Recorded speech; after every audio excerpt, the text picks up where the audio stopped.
my fellow Funko Pop collecting friends. My name is Brandon. Welcome to Pop Goes Brandon. Today there's going to be tears wept, lots of sniffling, memories brought up, just straight up sobbing and crying, and it's going to be an emotional episode of Pop Goes to Brandon. And you know, I'm glad to share it with you because today we're going to talk about our top 1, 2, 3, 4, 5, 6, 7, 8, 9, 10, 11, however many, most not cherished. It's not a top list of my favorites by any means. Some of them are definitely on that list as well, but just ones that mean the most to me. So top 10 personal favorites that have I guess an emotional attachment to them for different reasons. So yeah, get ready. This is going to be a gusher. I can already feel it coming up. So these pops mean something to me because whether it's for a place that we bought it that sparks a nice memory, or it's just something that I really love, or it's who gave it to me, or who it represents.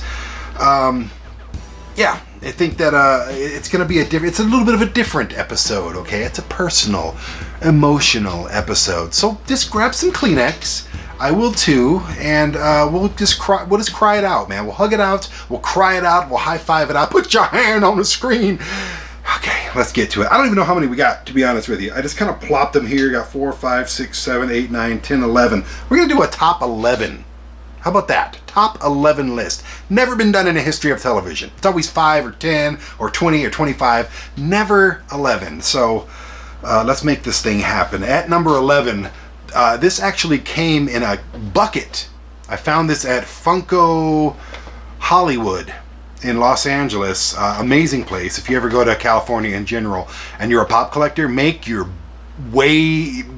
butt to Funko Hollywood. It's incredible. And I found this one. Like I said, hang on, where's that? You stay right there. Okay, it's Colonel Sanders. It's the golden Colonel Sanders, but there's a story behind it. Hang on. Hang on. Don't go nowhere. Working on it. All right, it came in here with a t-shirt, which I don't even know if it fits me or not. I didn't care about the shirt so much. I just wanted the pop. And the reason I got it is because my son is a huge KFC fan, and I just saw it, and he likes the Colonel. He actually likes the Colonel's story. It's just a cool ass pop. It's the golden Colonel Sanders. He's got a bucket of chicken in his hand. I got a bucket of chicken in my hand. And how cool is that? So basically what this represents and why does it mean anything to me? Because my son loves KFC, and he has the other Funko Pop KFC right up there actually, that he actually picked out. So, you know, it means something to me because it makes me think of him.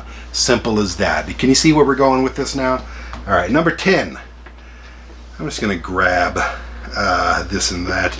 Let me go with this one because when I started collecting Funko Pops and I seen what they had for Funko Pops, which Pops they had for which movies and TV shows and stuff, the one that stood out to me was Willy Wonka and the Chocolate Factory, or it's the old one with Gene Wilder, who was honestly one of my all-time to this day favorite actors and always will be. So when I found this one, I almost cried. I think I found it in... Where did I find this at? I think maybe this was actually here in town at John Hernandez, Home of Heroes, Toys and Collectibles at the Colorado Springs Flea Market. When I saw that, I lost my damn mind. I think that's where I got it from. And it just means a lot to me because Gene Wilder as an actor meant a lot to me. And I have a lot of these now. I'm still missing Veruca Salt. I'm still missing the Blueberry Girl. I'm still missing Charlie, to be honest. But I've got a lot of them, and I need to get all of them. So if you have them, send them to me. But this one's really emotional because I love Gene Wilder so much. When he passed, I cried. I'm not going to lie to you. And yeah, if you don't know who Gene Wilder is, you should. Get out there. Watch Blazing Saddles. Watch Young Frankenstein. Of course, watch Willy Wonka and the Chocolate Factory. All right. That one actually should have been higher on the list, but it's whatever. I'm kind of doing this willy-nilly. Number 8. Wait. We're doing 11? Okay, so that was number 11, 10. Number 9. From Detroit. I actually worked at Tiger Stadium. So we got Paws here. He's the mascot for the Detroit Tigers. I was a huge baseball fan when I was a kid. Loved the Detroit Tigers so much. I have a Detroit tattoo on my back. And when I saw this, I geeked out big time just because of that emotional attachment to home. I live in Colorado now, but I'll always consider Detroit my home.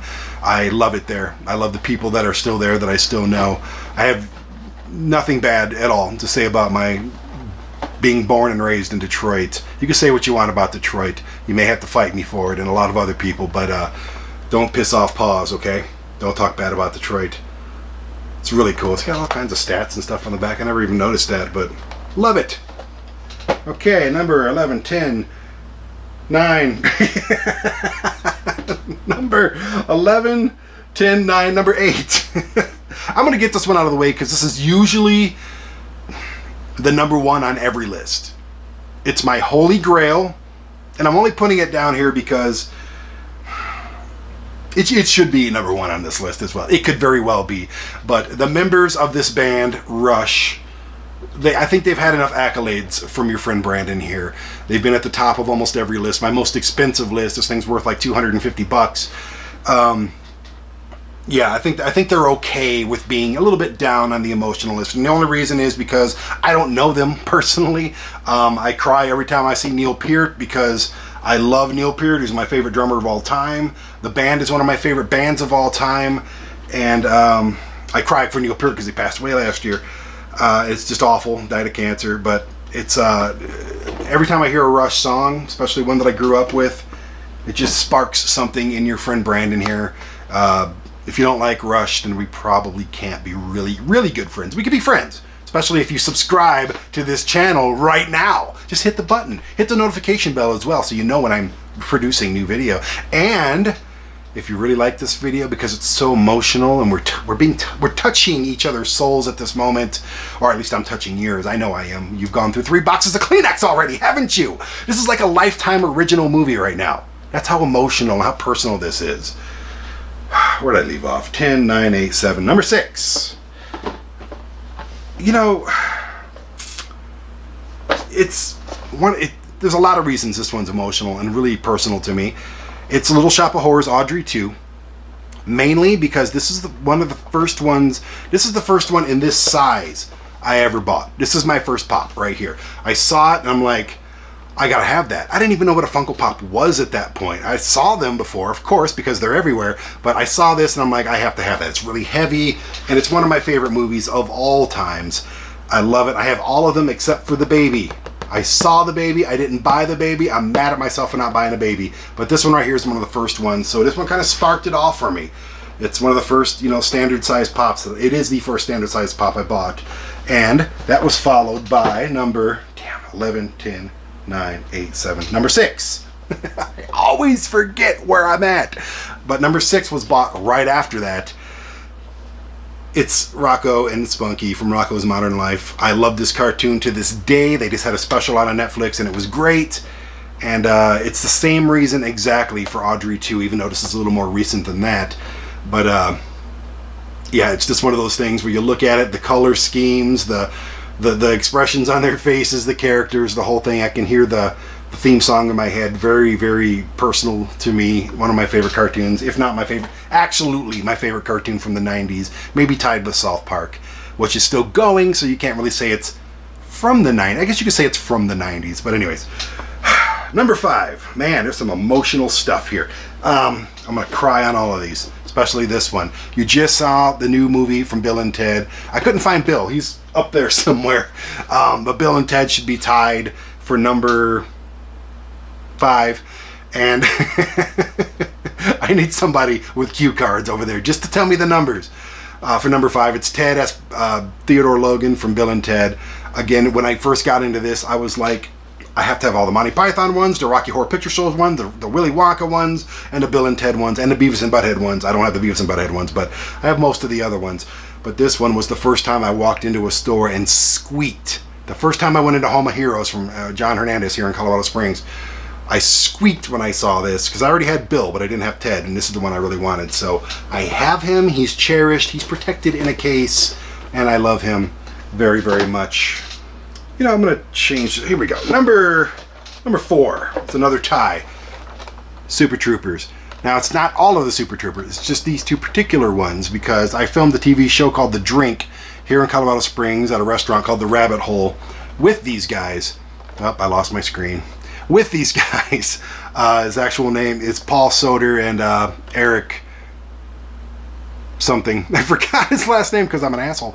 But yeah, these guys right here, we got to film with them. I got to know them pretty well. We still keep in random contact. And basically me emailing them, pitching TV shows and not hearing back. But it's all right. I still love them. So that's the emotional attachment to them. Number 3. This is going to be weird to you, but there's a reason why these two are on the list. It's Ellen. You know, from the show, she's dancing. It's Ellen. The reason these two are on the list is because my mom sent them to me.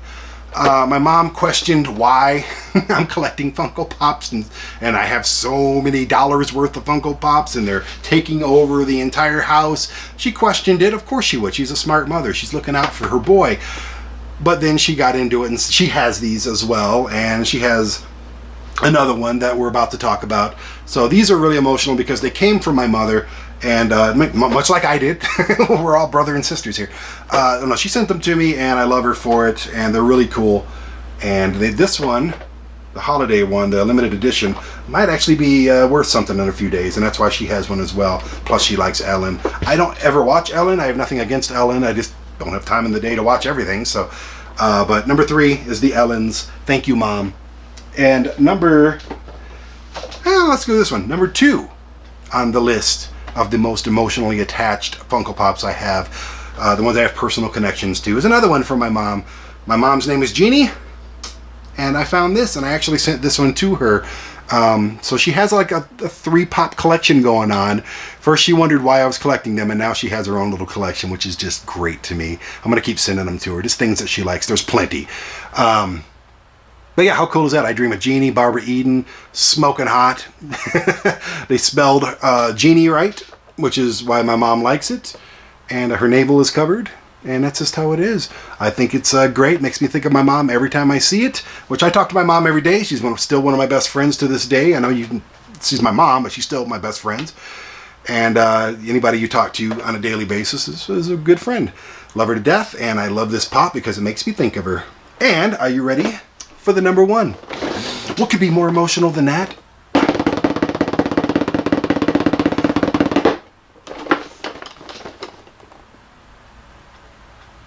You're asking yourself, what? Why is a Titanfall 2 video game 6-inch Funko Pop so emotional to you, Brandon? Well, let me explain it to you. There's 2 reasons. A, this is the first Funko product I ever had in my house.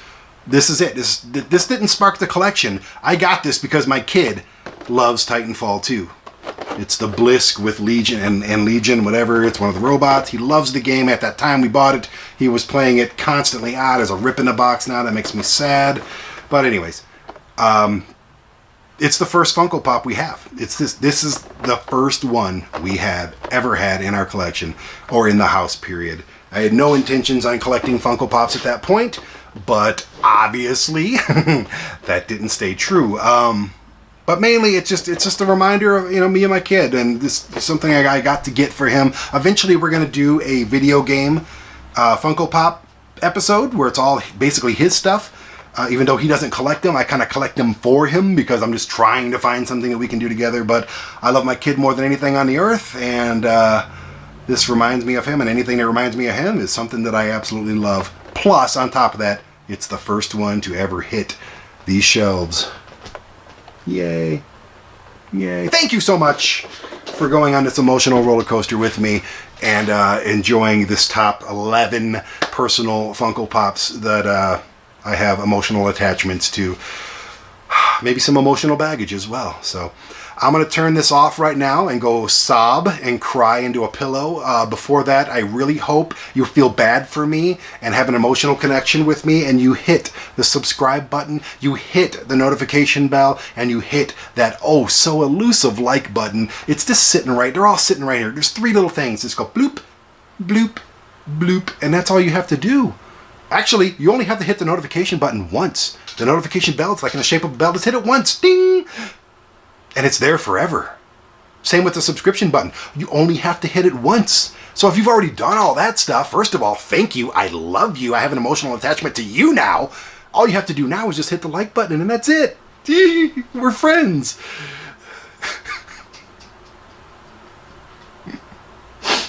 Thank you for joining me, and I'll see you next time. These pops are so beautiful. I love them. Okay, those are fake tears, but seriously, thank you for joining. What are we going to be doing next? I have no freaking idea. But I know one thing that's going to happen. This big ugly face is going to be there, and you're going to be watching it. So, What happens when the executive producer for a Sci TV starts collecting Funko Pops? Well, of course, you end up with a TV show about it. My name is Brandon Bishop. I'm in my mid-40s and I collect small plastic vinyl figures. I don't know how this started, but I do know that it's totally out of control. Join me as I travel the nation hunting for Pops on One Nation Under Pop. Asai TV is available on Roku, Apple TV, Amazon Fire, and at AsaiTV.com. Use promo code POPS to support this show when subscribing.